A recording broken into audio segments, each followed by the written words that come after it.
than nothing. Hello, everybody, and welcome back to Squat Cobbler. I'm Kelly Toole at KELLYTHUL on Twitter. And I am Mike at Official Pagan on everything. And Mike and I are out Alice Cooper stuff to talk about. So we're working to say what else can we do, because we really enjoy this format and talking through music. And so we came up with a concept that this is the inaugural episode of, which is what we're basically calling a musical prisoner exchange, where I'm going to recommend an album that I'm passionate about that Mike's not familiar with, and we'll discuss it. And that's what we're going to do tonight. And then the next show will be flipping that, and Mike will have recommended a album to me that he's very passionate about that I don't have familiarity. And we'll go through and we'll do kind of the Alice thing, where it's a track-by-track discussion of the album and what we thought. So I'm pretty fired up to do this. I think it'll be fun. How about you, Mike? I'm actually really excited. You know, as we were winding down with the Alice stuff, there was a part of me that's like, man, I'm really going to miss doing this. Like, Kelly and I talk about music a lot, and we were talking about music together before we were talking about it on the show, from recommendations and then just things off air. Like, you had told me about Beasto Blanco and different things like that, and I had sent you some links to music at different points. And like, it was just really great to kind of sit and discuss music, and it was awesome to see people reacting to that, even if it was negative, like in the case of Killer. And of course the infamous bad word your beard guy. We love talking about music together. We love the Alice stuff. You guys seem to like hearing us talk about music. So when Kelly came up with this idea, this is perfect, I think. And I could really see, and this is sort of the plan, but of course, you know, we want your guys' input and stuff too, but I can really see this being a major part of our format moving forward. And we still stay open also to taking requests. So if you want to kind of throw a prisoner into consideration, fair warning, Mike recently recorded a Nurture and Support with our good friend Mel. She at the tail end said, well, do you guys take requests? And I was like, well, absolutely, we'll take requests. So she is combing through her catalog. Yes. And so cello music is coming our way. I don't know. That's what I was wondering what it could be. I mean, there's about a 50-50 chance, given her music collection, it'll be cello based, but we'll see. You know, at some point I would love to, whether it's on here or if you guys ever invite me back to Nurture and Support. I can't remember if I said anything bad the last time. If you guys ever invite me back to Nurture and Support, I would love to do one more recommendation, because I have a recommendation that I think Mel would really like, because there's cellos in it. So at some point I need to make that recommendation just for Mel. But beyond that, like, I love talking about music with you. I think this is a great idea. I hope people are really into it. I think they will be, because a lot of people really responded to the Alice stuff. And what I think could be really cool is not just introducing new music to each other and hopefully to the listeners, but also I would love to get recommendations from people, and not just recommendations that are obvious, like, you know, throwing goth records for me or similar to the stuff that, you know, that Kelly likes. But it would be really cool to me if somebody recommends something that neither of us have ever heard and just have no knowledge of, and just go into it as a total blank slate. Yeah, I think that'd be fantastic. And we certainly will take the recommendation. And if you're so inclined and would like to come on, and we talked about Sherpa duties, there's somebody who kind of leads you through the album. If you'd also like to come on and give us a little bit of context why you picked the album, and then you can kind of lead us through, and we can kind of offer our perceptions. You're also more than welcome to do that as well. So speaking of that, let's go ahead and get started. And our first album we're going to do this with was released way back in 1980 by a gentleman named Tonio K. Tonio is one of my first recommendations on Nurture and Support when I was young and foolish, and just recommended, listen to any Tonio K because he's awesome, and not recognizing that I can do a lot of recommendations if I just start going album by album. So I've learned my lesson there, and typically just don't recommend an artist anymore. But this is his second album. It's called Amerika with the K. I've been mentioned on the Nurture and Support episode, and I believe at some other point with Mike on one of our shows, when Stereo Review used to do album reviews. And when his first album came out, Life in the Food Chain, I think Steve Simonson was the main reviewer, and he declared it the greatest album ever made. Then Amerika came out, and he declared that this is the greatest album ever made. And then I don't know when he stopped doing it, but both of these first two albums got that declaration. Puts a lot of pressure on the third Tonio K album. It does. It's like, man, I don't know if I can do that again. But you may hear more about Life in the Food Chain at some point in time in this format, but picked Amerika because they kind of described it. I believe this is, I don't know, I really like Life in the Food Chain quite a bit, but I think ultimately this is my favorite Tonio K album, and I like a lot of his stuff. And it's just one that a lot of people are not familiar with. They talked about in Life in the Food Chain. So this guy thinks that hell's going to a handbasket. And then as he described this new album, and he realizes it's happening a lot faster than he thought. And so there's kind of a freneticness, kind of ironic dismay that kind of runs through this album in a lot of ways. It's some great music, it's fun, and there's some stuff pretty intriguing overall. So I thought there's a lot of good quality stuff here that Mike would enjoy if he wasn't familiar. It's one of the reasons I picked it. And mostly, I really, really wanted to talk to Mike about the Merzsuite, which occurs at the very end of this album, its initial release. We'll talk more about that as we get there. The Merzsuite at the end, which is a melody of Let Us Join Together in a Tune, Umori, and Fut Fut Fut. It's something I think is pretty cool, and I'm super interested to hear Mike's reaction to that when we get to it. So any top line reaction before we get started? Okay, so prior to your recommending it, because I had heard you recommend Tonio K on the Nurture and Support episode you're talking about. So I was kind of vaguely familiar. And then on a Squat Cobbler, ironically, a Squat Cobbler where you recommended a Tonio K album and I recommended a Vond album. And I actually went and listened to some tracks off of that album. So that is the most knowledge that I thought I had coming into this of Tonio K. I didn't know who he was. I didn't really know a lot of his background. I really had only heard of him through you. And I listened to a few tracks from the compilation album that you would recommend it. Going through this though, so I really didn't know what to think coming into this. And I tried normally, so I'm a huge music nerd, as Kelly is, and as anybody who listens to this would know. I love researching albums. I love reading liner notes. I love finding out who played on everything, who did everything. As we discussed with the Alice albums, though, I tried, like, we would do our research, but I would try and stay away from reviews because I didn't want to. Now, Kelly and I are obviously pretty steeped in the Alice stuff. We have our own thoughts and opinions and theories on the Alice albums, and nobody's really going to change those. But I didn't want to accidentally repeat something that somebody said just because I agreed with it. I wanted everything to sort of be an original thought. With this, what I was a little bit worried about was any kind of information coming in. I wanted to be as close to a blank slate as I could be, other than the few tracks that I had listened to from Kelly's recommendation. However, when I came into it, one of the things I was really surprised by was I am familiar with one of the songs on this album. I had heard it before. Separate from your recommendation, I was just not aware that it was Tonio K. Which one was that? Hold on a second. I will have to pull up the track listing here. It was Cinderella's Baby. Interesting. Huh. That wouldn't have been the one. I don't know if that was actually. He was not a big singles guy per se. He did actually have. So I listened to this. I listened to it a few times, and I was streaming it on Apple Music. And on Apple Music, they put little stars next to like the most popular tracks off the albums, like just in case you just want to sample something and before you jump into the whole album. That is not one of the starred songs, so I don't believe it's a single, but I have heard that song before.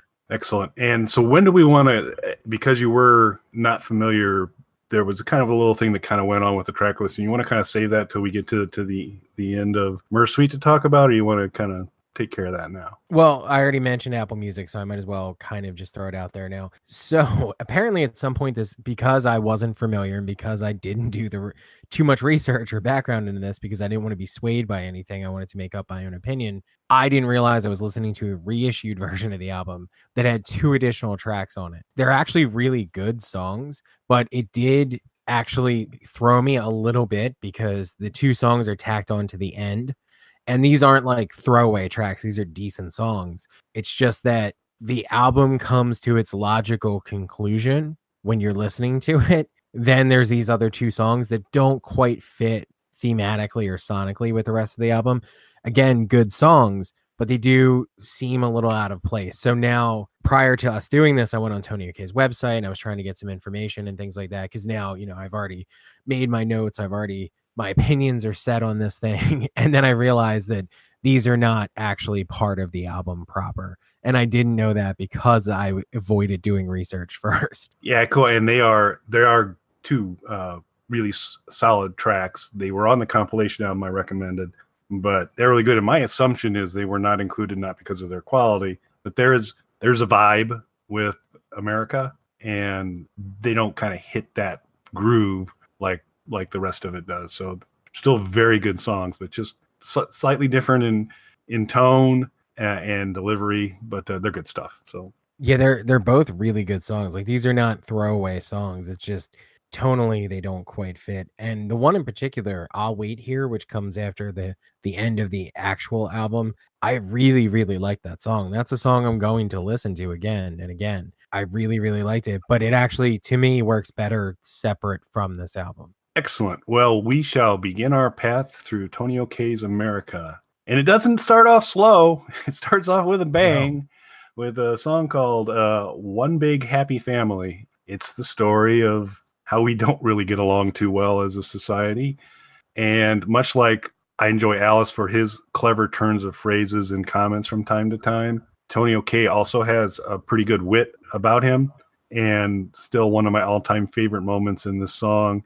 He's talking about the English hate the Irish and the Arabs hate the Jews, and keeps kind of going through all of this different thing. And they go, and the French hate everyone, but that's just part of being French, which I just love.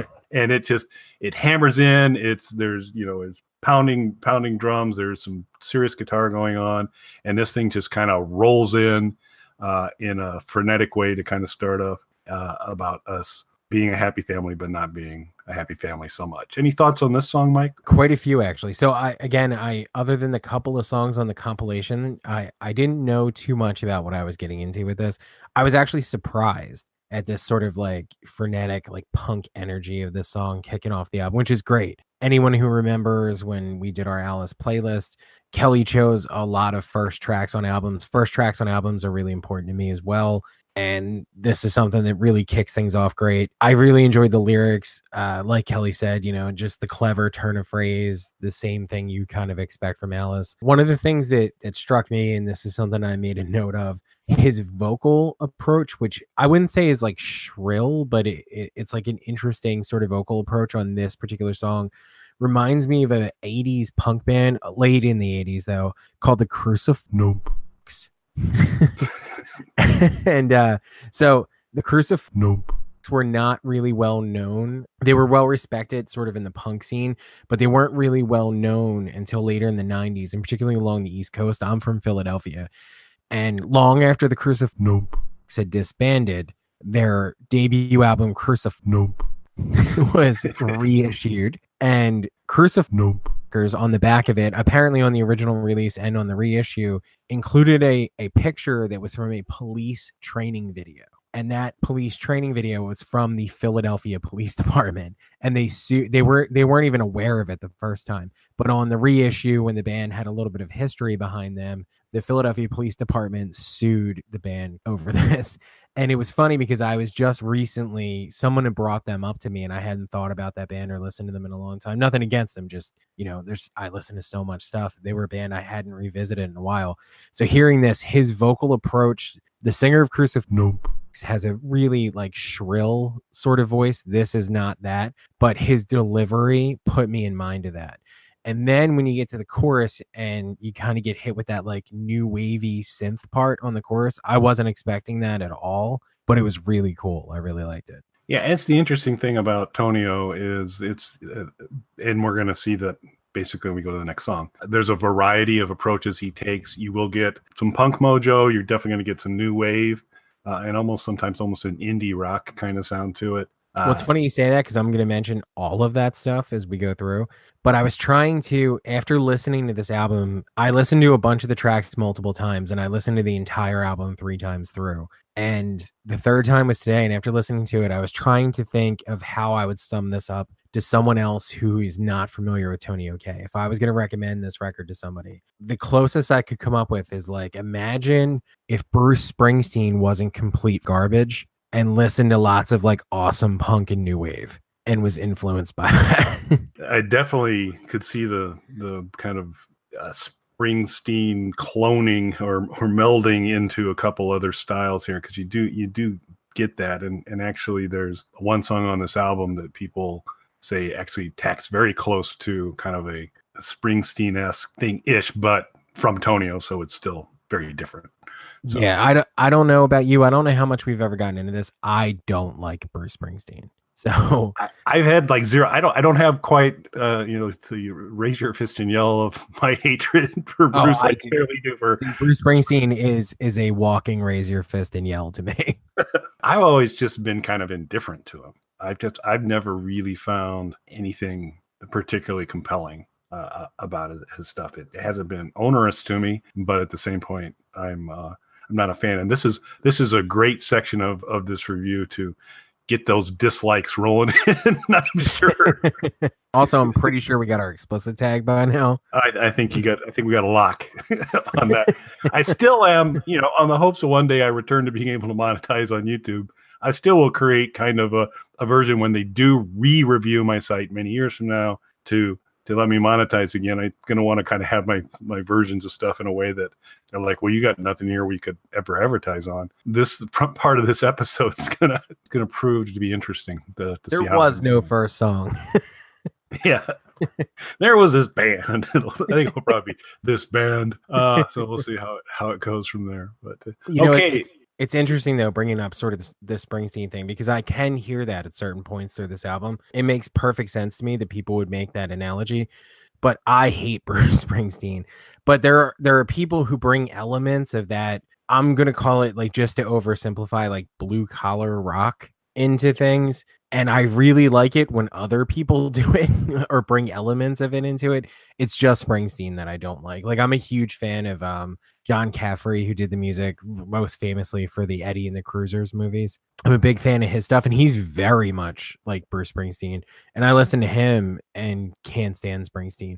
But this isn't like, I don't want to confuse anyone listening to it. This doesn't sound like a Bruce Springsteen record. This sounds like somebody who's got an element of that, but mixed with punk and mixed with new wave and mixed with indie rock. Like, this is a really cool blending of sounds. And the blend begins as we move from this kind of crazy one big happy family, everything going all over the place, spinning out of control, into Say Goodbye, which is almost kind of an R&B flexion of the past, and it's a duet with Tonio, and not so much a duet, but there's some backing vocals heavily featured by Ike Willis, who I'm a big Ike Willis fan, and Ike used to work with Frank Zappa quite a bit, and Ike was Joe in Joe's Garage.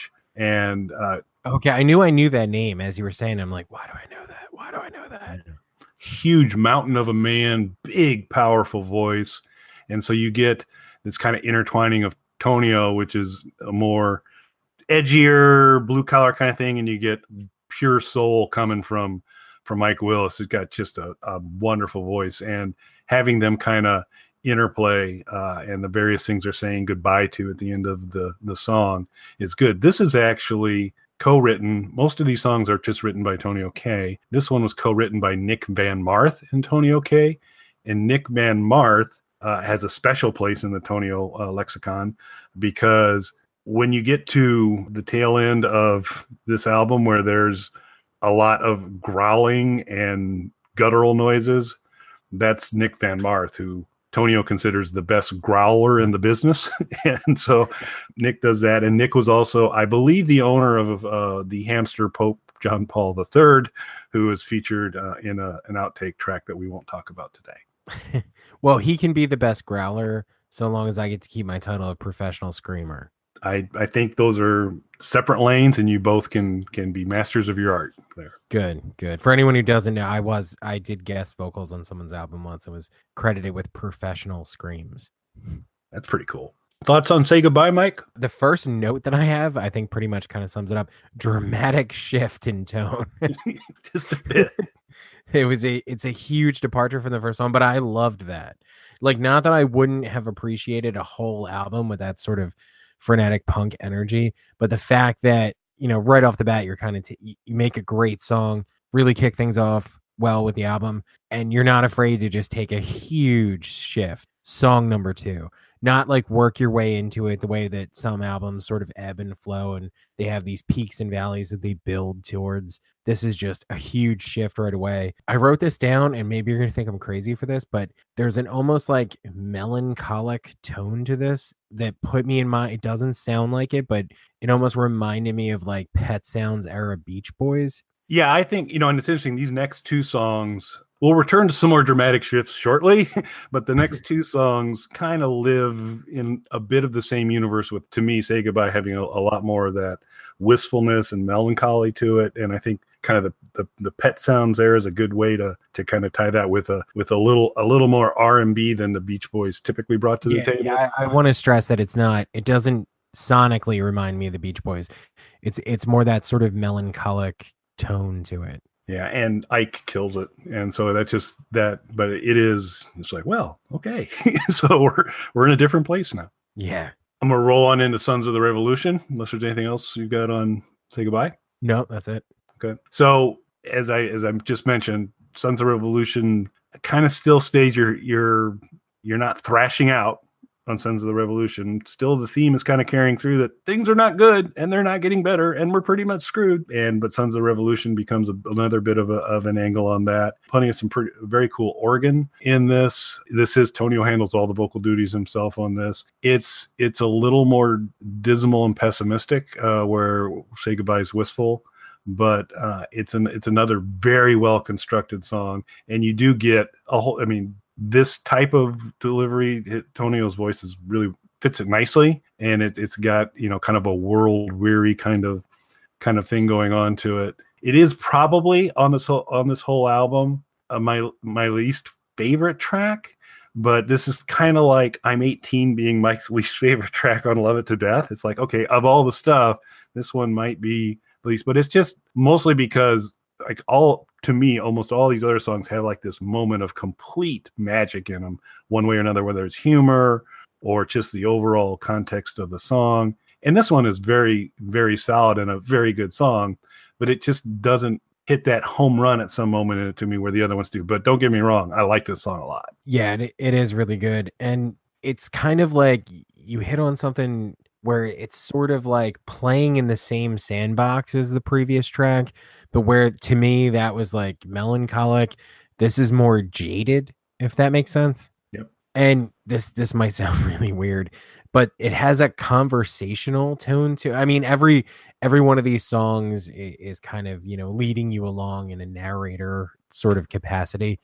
But this to me has more of that conversational tone. And again, just like the Beach Boys reference in the last one, it doesn't sound like this, but the conversational tone of it put me in mind of something like early Billy Joel records, where it sounds more like he's just talking to you and playing piano. Yeah, I think that's a great observation, and you get that in the lyrics where he's talking about like sons of the revolution, you're here to save the day, but it ain't none of your business, and you're only in the way. It does kind of come out as he's just basically having a dialogue with somebody, and it's just kind of like I said, very cool kind of organ track to it and some stuff going on. Good song, enjoy it, and it is very conversational. All right, so he's done talking on the next album, the next song. We're not gonna have a conversation anymore. This is, to me, Tonio K at his best. The song is called Go Away. I love this song. It starts, so now we pick up, there's a little more snap. It's a new wave-ish kind of guitar thing going on to it. It's a pretty good riff. And this is basically a story of a former girlfriend coming back, trying to re-endear herself to Tonio, and he ain't having it. He's not buying it, and he wants her to go away. And there's a couple of, when I talk about those magical moments, there's just a couple of just really clever things, because the main chorus is, you don't think I don't know what your name is. You think that I'm blind. You think I'm fool enough to ever want to play with.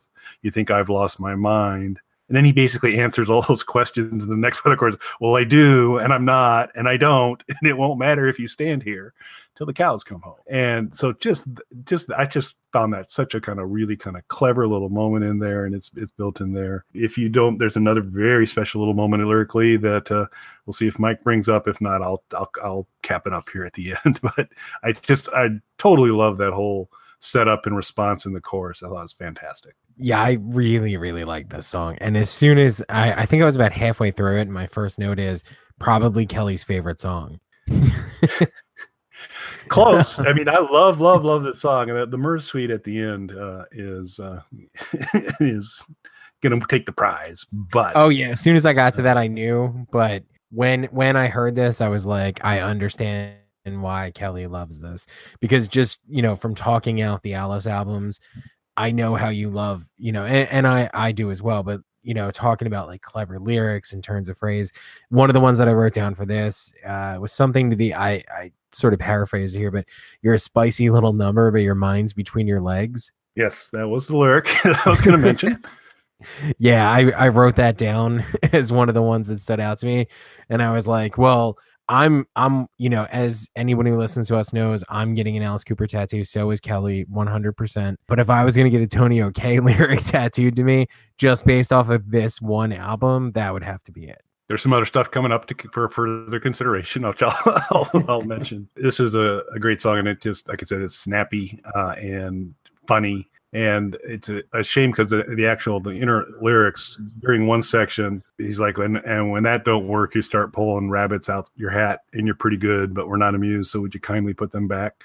You drop some names that I once mentioned, thinking maybe I'll respond, but I've passed beyond all of that nonsense. What with the Arabs dropping bombs, and during that whole kind of section, what was planned was to have different things kind of shouted out by the band through this section, like Hugo Ball and a couple other things through there, and the lyrics actually reflect that. So you listen to the song and you're like, where's the Hugo Ball? I don't hear Hugo Ball in here. But I'm so glad you said that, because after I listened to this, I wanted to read the lyrics to it before we came on the show. And when I looked it up, that's the part that I saw, and I was like, well, these lyrics aren't right. And then just kind of closed it.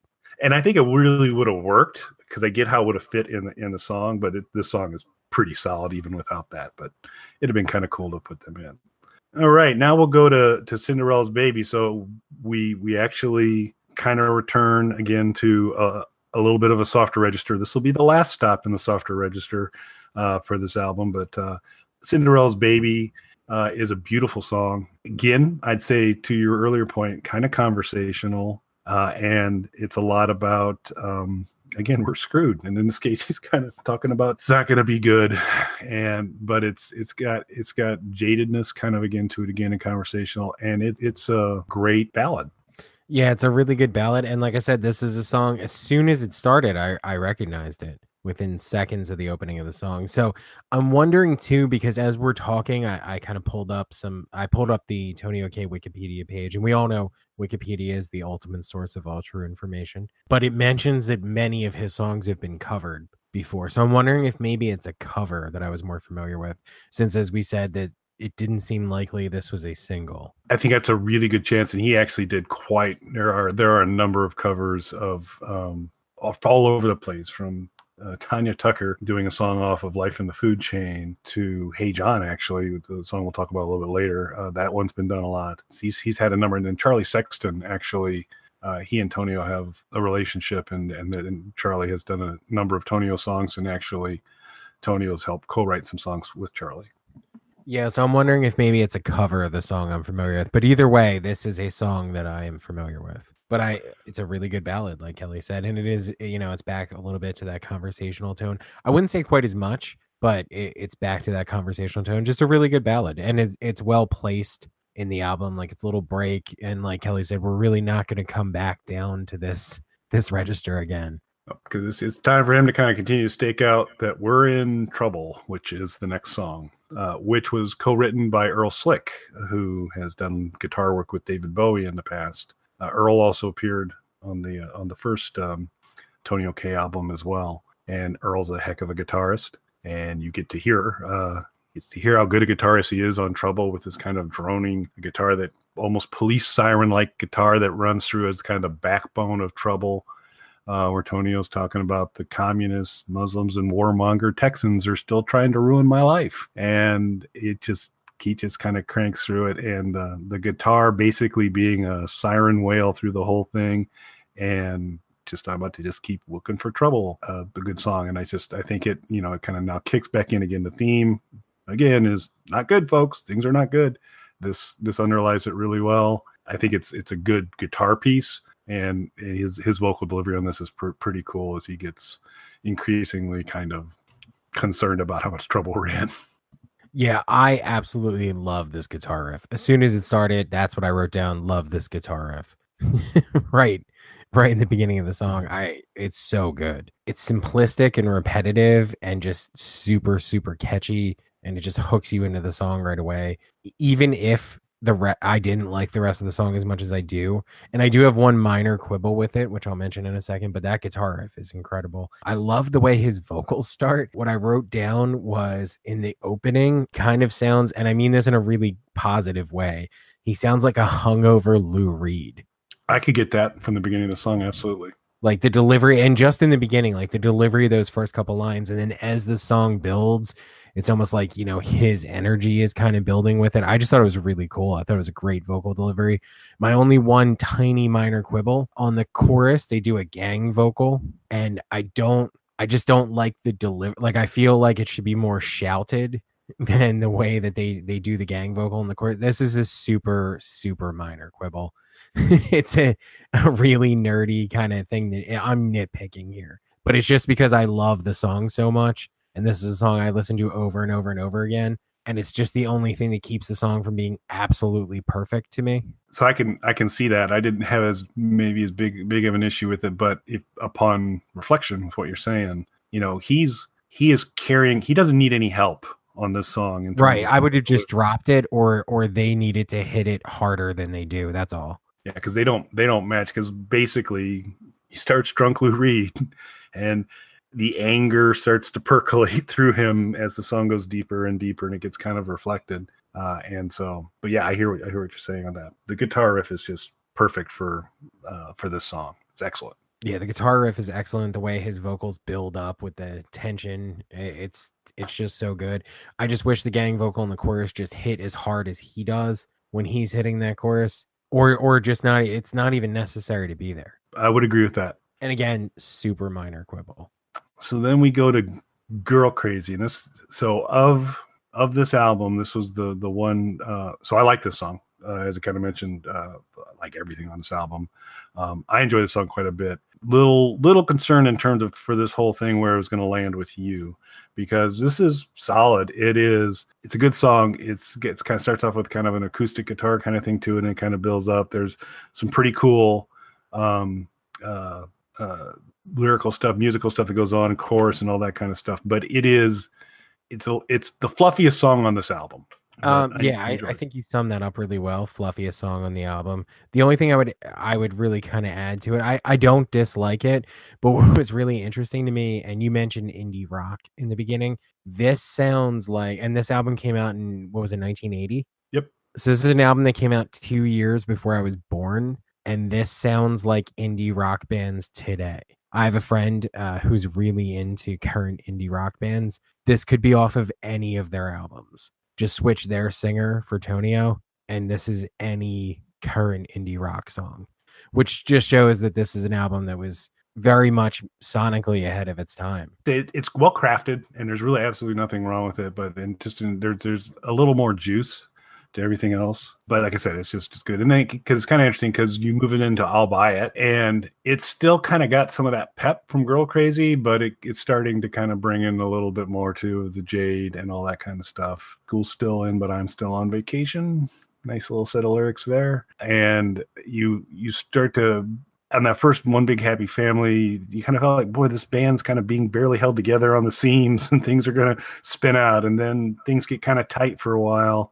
And then on I'll Buy It, you start to go, oh, you're starting to come out on the, because it's starting to pull a little bit there. I would expect that in this one, it has the lyrical background punch you want on I'll Buy It, because they're all basically shouting I'll Buy It towards the end. But it's a good song. It is maybe a little more poppy, again, kind of like the darker cousin of Girl Crazy, but a great song.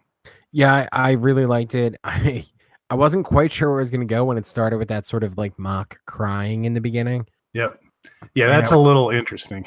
Yeah, I really wasn't sure where it was going to go with that. And it was funny after listening to this song, and this isn't, I liked it. It's not one of the ones I revisited over and over, but listening to it, I was kind of like, wow, I could see somebody almost like doing that today to mock like specific artists or genres of music. Cause that's kind of where I thought it was going to go. Like, I thought this was going to be a more confrontational song than it was. Yeah, and probably not tattoo material, but The Night's Still Young and I'm Still Young and She's Even Younger Than I Am, is great. Probably not good tattoo stuff. But Yeah, no, that's going to be called evidence. yeah, that's probably sure. But pretty clever little set of lyrics. But It is. It is. and now, in the spirit of Mike's favorite artist, Bruce Springsteen, we come to the night fast Rodney Went Crazy, which is a story about cars, guitars, and teenage violence, which is the under the subtitle of Amerika. And this is about the story of Rodney, who steals a car and eventually crashes and dies, and his dying words are in German. It just rumbles along. You get the whole story of Rodney and Loretta and the breakup that kind of happens, and then Rodney hits the road and he dies, and his dying words are actually they're in German, and it's your parents were Martians. So if you're wondering what those were, this I guess is just a really well crafted song. On his first album, there's a song called "The Ballad of the Night That the Clocks All Quit and the Government Failed," which is about a 10-minute long song, and this is the Bruce Springsteen cover of that song. kind of tightened down a little less Dada-esque, and a little more on Dada in a moment. But I think it's a rockin' fun song.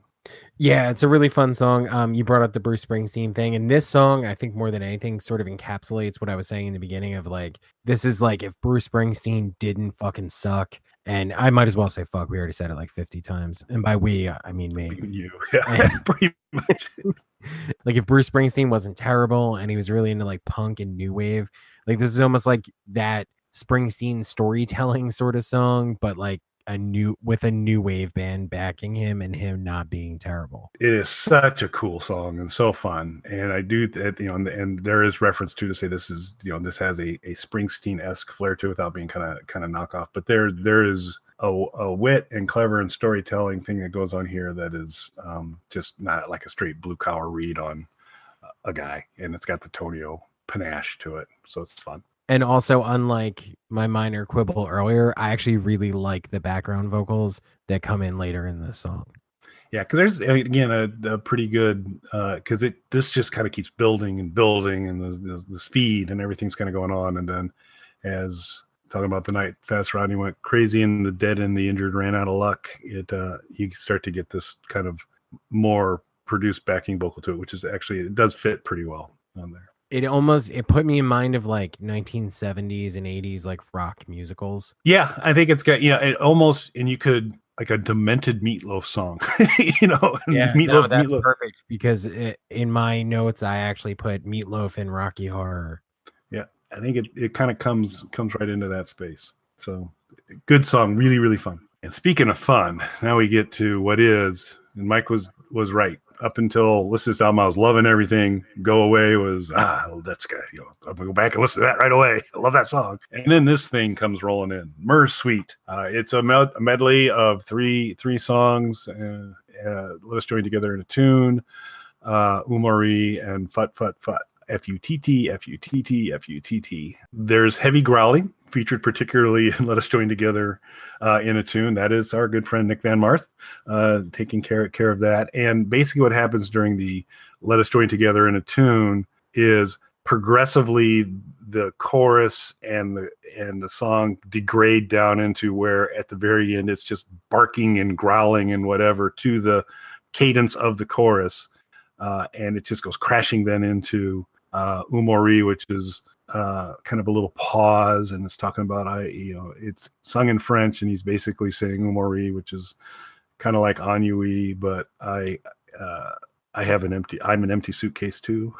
is basically his lyric in French there, and it's just this kind of little moment, and then this organ fires up playing Fut Fut Fut, and you get this magical thing going on with the chorus, fut, fut, fut, fut, fut, fut, bah, I am stupid. A little background, and then Umari kind of wraps it up there at the end. So this song goes like all over the place. Things decompose, recompose, and all that. Very, very Dada-esque in some ways. And at the very beginning of the song, they go, this one is for Mr. Sweeters, this one is for Kurt. when we get to the Fut Fut Fut song. And what this comes from is Schroeder's is big in the Dada movement, and he had come up with this idea called the Merz stage. That's where the Merz from Merzsuite comes from. And the Merz stage is basically this idea that life is a play. So I'm going to put on a play called Life. And so basically on the stage, nothing much happens, but eventually everything happens. Is kind of the idea. And he wrote a soundtrack for his play, which included a sewing machine singing and an organ that played the notes fut fut fut. And so that's kind of where all of this came from. Tonio likes to read his German writers and all this kind of stuff, and it makes its way in there. This thing is just a wild ride all the way through. When Fut Fut Fut rolls into it, it's just some of the funnest little organ stuff you can get, and the back. And again, things slowly descend into chaos again. So I just think this is a fun piece of music. It's something a little interesting to wrap your head around, but it's super fun to listen to. Your thoughts, sir? So right off the bat, I'm a big fan of medleys. I don't know if you are as well. I think if they're done right, it's a really cool kind of thing to see a band, especially when the songs like this are not as similar as you'd expect. To watch them sort of weave in and out of them, if it's done correctly, I think is a great testament to a band. I love the way that this starts. This is almost like with the growling and everything sort of like proto, 90s metal when metal started to get more extreme. So obviously that, clicked for me. I really love all that. A lot of the energy on the first part of this reminded me of a band called Psychotic Symphony. Their biggest claim to fame. Have you ever seen the movie Bad Channels? I have not. So Bad Channels is a Blue Oyster Cult B horror rock musical. Oh my! How could I have not seen this? Oh, it's amazing. You really need to see this. And Blue Oyster Cult did the score to it. Charles Band, who got things rolling with Evil Bong, is the guy who actually made that movie. He directed that movie. Oh, very cool. That was a movie that I loved as a kid, and that's actually what got me into Blue Oyster Cult was that movie. And Blue Oyster Cult, I guess, picked a couple other bands to contribute. They did the score, and they did 2 or 3 songs for it. And then they had some other bands that they picked that were, fit particular scenes, contribute songs to it, and appear in the movie as well. One of those bands was Psychotic Symphony, who had a big live draw but doesn't have much of a catalog of music. And their song that's on there is a favorite song of mine and some of my friends that we listen to that song all the time. We've even talked about, initially as a joke, so we've actually even talked about recording a cover of it. And as soon as this came on, that put me, like, it's that same sort of energy to it, except I would say that this is actually like darker and almost heavier. And then when it goes into the middle section, not only as this sort of disintegrates, as you said perfectly, and starts to build into that middle section, it's a perfect segue for 2 parts that shouldn't fit together, and it works so well. And as soon as it was that segue, I was like, all right, this is Kelly's favorite song on the album. Like I thought I had it up until that point, and I'm like, this is Kelly's favorite song on that album. I'm also a big fan, like I said, a big fan of medleys. I'm a big fan of longer tracks. This just hit every right note for me for exactly what I want out of something like this. Yeah, and it's just so well crafted, because when the let's join together in a tune, I mean, he goes from 0 to 80 right at the beginning of the song, and as it gets into, it's back to almost some of the vocal stuff that was occurring in One Big Happy Family, and you just watch, you hear the growling a little bit at it, and it just keeps overcoming it and overcoming it and overcoming it more and more, to where at the tail end, the last time they go through the let's join together in a tune, it's just and it's just amazing. And then again, from a lyrical standpoint, in Fut Fut Fut, probably another one of my very favorite moments in terms of Tonio K lyrics, he talks about you're either A, an integral and valuable part of some master plan, or B, clearly as important as a dirt clod. Or that can't sing it out now, Fut Fut Fut. So I think the whole master plan dirt clod pairing was pretty cool and fun. And there's just a lot of cool stuff that goes on with this song. Yeah, it's just a really cool song. It's a great medley. I like that the songs shouldn't fit together, and they just do such a great way. They do such a great job of crafting this particular track. Yep. And fun fact, a high school wrestler, Kelly Toole, during practices during Thanksgiving break, brought this album in to play while we had practice. And Fut Fut Fut was a huge hit.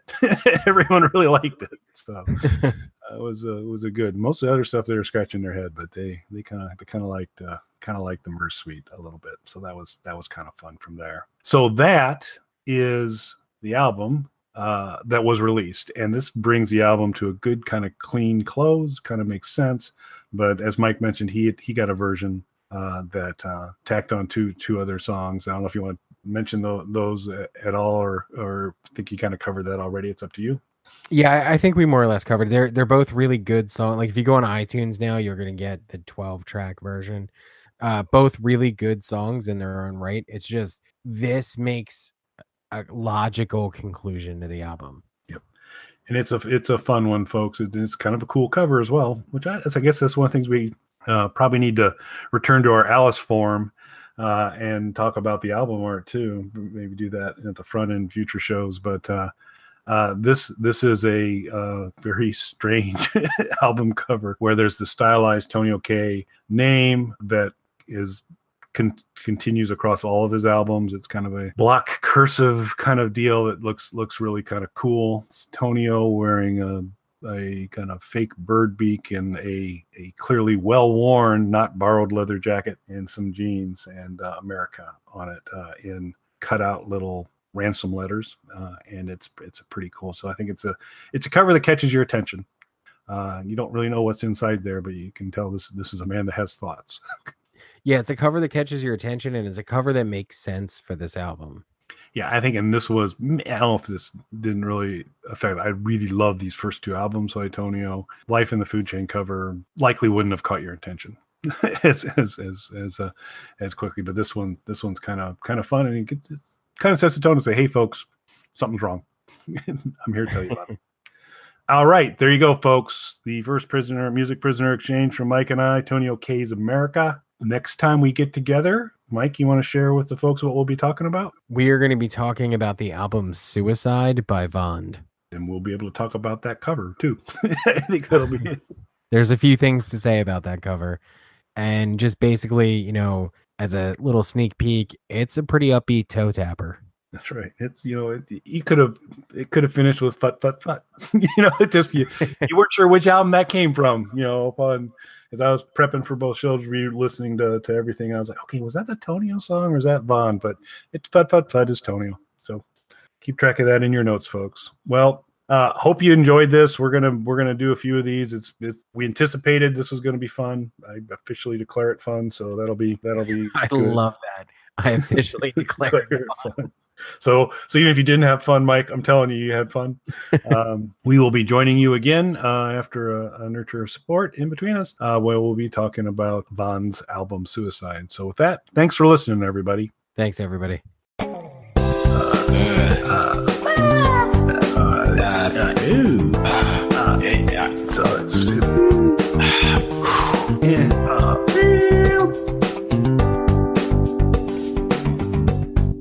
right, I'm going to stop the broadcast.